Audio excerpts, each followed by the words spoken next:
Hey guys, bringing you the workout for May 21st. What we're going to be doing is a two-part workout. In part one, we're going to treat it more as a strength. Part two, we're going to do it as a complex. All right, so for the strength, what we're going to be doing is bent over rows. We're going to use two dumbbells or two kettlebells, whatever you got to work with.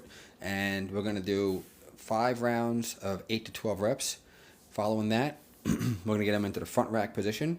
And we're going to do 5 rounds of 8 to 12 front squats, followed by 5 rounds of 8 to 12 strict presses.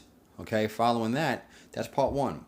Part two, what we're going to do is 50 reps for time of clusters. What a cluster is when we take those weights up, we catch them in a clean, in a squat clean actually. So we catch them at the bottom of our squat and we come out of it, press overhead, down, and then all the way back down. Jump, catch into a squat clean, and bring them all the way up overhead. We're going to do that 50 reps for time. All right, so that's the workout of the day. Those clusters are really tough. All right, they're really, really tough. It's a really good challenge. I always like to think of it as like I'm chopping down a tree because it just feels like it's never going to end.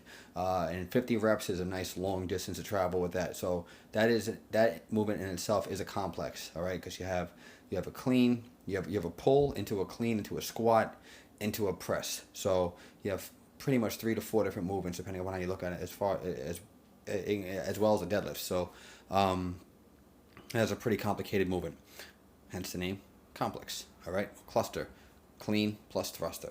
All right, so I would like to say have fun with this one, but it's not going to be a whole lot of fun. It's going to be more of a grind. Time wise, hey, I mean, we're probably looking at like maybe 8 to 10 reps a minute.